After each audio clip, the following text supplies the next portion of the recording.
Blog అనుకుంటున్నారు కదా. ఈరోజు మేమైతే మా నాన్నమ్మ వాళ్ళ ఇంటికి వచ్చేసాం. ఎందుకు వచ్చామనేది నెక్స్ట్ వీడియోలో చెప్తాను.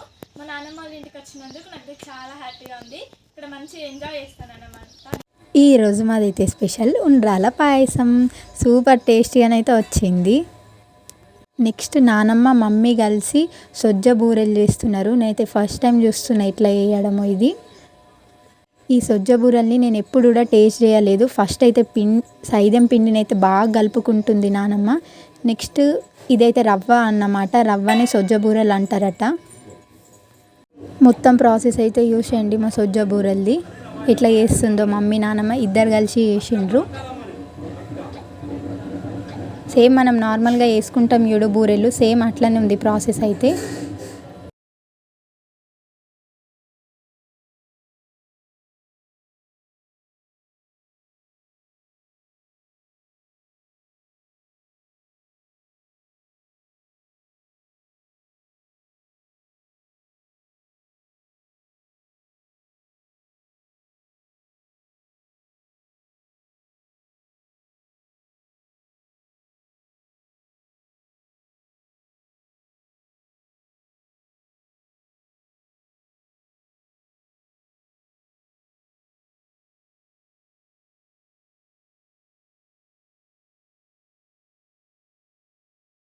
చపాతీని ఇట్లా రెండు వైపులో కాలుస్తాము, దీన్ని కూడా సేమ్ అట్లనే కాలాలి.